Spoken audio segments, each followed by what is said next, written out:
English basic to advance channel में खुशामदीद। नाज़रीन, ये है सबक नंबर 87 यानी लेसन नंबर 87, कोर्स नंबर 1, जिसमें हम ABC से जुमलों तक इंग्लिश बनाना सीख रहे हैं बड़ी आसानी के साथ। आज का सबक है, क्या अली खत लिख रहा था दिनों से। इसकी इंग्लिश कैसे बनेगी? इस टेंस को कहते हैं interrogative past perfect continuous tense. तो चलिए शुरू करते हैं आज का सबक और बनाना सीखते हैं इस किस्म के जुमले। Perfect continuous tense. अब हम पढ़ने जा रहे हैं इसका पास्ट परफेक्ट कॉन्टिन्यूअस। इससे पहले कि हम सवालिया बनाना सीखें, हम सादा परफेक्ट कॉन्टिन्यूअस टेंस जो माजी ज़माने से ताल्लुक़ रखता है यानी पास्ट का, हम इसका फार्मूला और इसकी मिसालें एक बार दोहरा लेते हैं। अगरचे हमने ये पहले तो पढ़ ही लिया है, लेकिन अच्छा है कि हम इसको एक बार दोहरा लें ताकि हमें आसानी से इनके सवालिया बनाने समझ में आ जाएंगे। तो नाज़रीन, ये है फार्मूला, जिसमें सबसे पहले सब्जेक्ट होगा, उसके बाद हैड बीन आएगा। आपको याद है जब हम प्रेजेंट का पढ़ रहे थे तो वहां पर हैज बीन या हैव बीन इस्तेमाल हुआ था, लेकिन यहाँ पर चूंकि माजी का है, हैज और हैव के बजाय सिर्फ हैड यूज होगा। तो सब्जेक्ट, उसके बाद हैड बीन, फिर वर्ब की पहली फॉर्म और उसके साथ ING का इजाफा, फिर ऑब्जेक्ट, और फिर ऑब्जेक्ट के बाद हमने वक्त का बताना है। और वक्त का, अगर हमें खास वक्त का नहीं पता तो हम फॉर यूज करेंगे, और अगर हमें खास टाइम का पता है, दिन का, महीने का या साल का इल्म है, तो हम सिंस यूज करेंगे। ये तो हो गया नाज़रीन इसका फार्मूला। चलिए इसको मिसालों के साथ समझते हैं। पहली मिसाल है, अली खत लिख रहा था दिनों से। तो देखिए, अली खत लिख रहा, देखिए रहा, इसका मतलब काम जारी था, लेकिन दिनों से। तो अली सब्जेक्ट हो गया, हैड बीन फार्मूले से आ गया, देखिए हैड बीन, और उसके बाद वर्ब की पहली फॉर्म राइट, ING का इजाफा writing, Ali had been writing, Ali लिख रहा था अ लेटर जो ऑब्जेक्ट है, और उसके बाद फॉर डेज, दिनों से। तो Ali had been writing a letter for days, Ali दिनों से खत लिख रहा था। इसके बाद दूसरी मिसाल देखिए, हम सुबह 9 बजे से क्रिकेट खेल रहे थे। देखिए, पहले था रहे हैं, प्रेजेंट का था, अब है थे, माजी हो गया। रहे मतलब काम जारी भी है लेकिन माजी का भी है, लेकिन उसमें वक्त का तयन भी किया हुआ है, वक्त भी मेंशन किया हुआ है। तो इस वक्त के मेंशन करने से हमें अंदाजा हो जाता है कि ये परफेक्ट कॉन्टिन्यूअस टेंस है, और थे से हमें अंदाजा हो गया ये माजी का है। तो इंग्लिश बनाना देखते हैं इसकी। सब्जेक्ट हो गया वही, और हैड बीन फार्मूले से यूज हुआ, और खेलने की इंग्लिश प्ले, ING का इजाफा, वर्ब की फर्स्ट फॉर्म और ING का इजाफा playing, we had been playing, object है क्रिकेट, और उसके बाद सिंस 9 AM, सुबह 9 बजे से। तो देखिए कितनी आसानी से हमने इतना मुश्किल जुमला बनाना सीख लिया। We had been playing cricket since 9 AM। एक और मिसाल देखिए, मैं 2 घंटों से एक सेब खा रहा था। पहले था मैं एक सेब खा रहा हूँ, अब हो गया मैं 2 घंटों से एक सेब खा रहा था। तो ये माजी का हो गया और ये काम जारी भी है, लेकिन इसमें वक्त को भी मेंशन किया हुआ है, वक्त का जिक्र किया हुआ। तो जुमला हो गया, आई सब्जेक्ट, हैड बीन, एक ही यूज होगा हैड बीन, और उसके बाद खाने की इंग्लिश ईट, उसके साथ ING का इजाफा eating, I had been eating एक सेब, एन एप्पल, और उसके बाद फिर फॉर 2 आवर्स, 2 घंटों से, मैं 2 घंटों से एक सेब खा रहा था। तो ये हो गई इसकी इंग्लिश। अब नाज़रीन सीखते हैं इसका सवालिया कैसे बनेगा।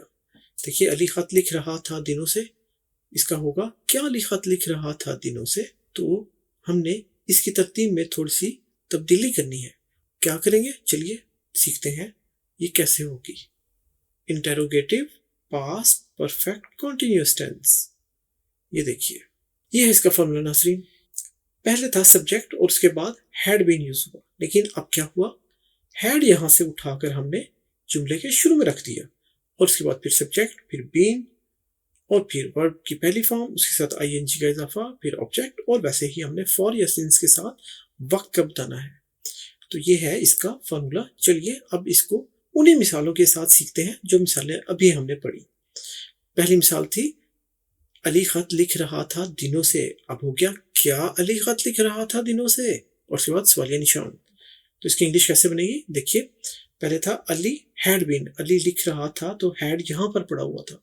अब हमने हैड को उठाकर शुरू में रख दिया और जुमले के शुरू में रखने से ये हो गया had Ali been writing a letter for days. Ali had हो गया फॉर्मूले से, सब्जेक्ट है अली, बीन भी फॉर्मूले से आ गया और राइट है लिखने की इंग्लिश, उसके साथ आईएनजी का इजाफा, तो ये हो गया writing. Had Ali been writing, अब यहीं से सवाल बन गया, हैड अली बीन राइटिंग, क्या अली लिख रहा था अ लेटर, ऑब्जेक्ट है लेटर, और फॉर डेज दिनों से, तो had Ali been writing a letter for days, और उसके बाद सवालिया निशान। अब यहाँ पर नोट करना है आपने, जब हैड बीच में था तो उसका एज स्मॉल था, लेकिन जब वो शुरू में चला गया तो हमने उसका पहला लेटर, पहला हर्फ बड़ा कर दिया, कैपिटल एबीसी का कैप्स में, तो ये एज कैपिटल है। Had Ali been writing a letter for days, सवालिया निशान। चलिए दूसरी मिसाल देखते हैं। पहले था हम 9 बजे सुबह से क्रिकेट खेल रहे थे, लेकिन अब ये क्या हो गया, क्या हम 9 बजे सुबह से क्रिकेट खेल रहे थे, और सवालिया निशान।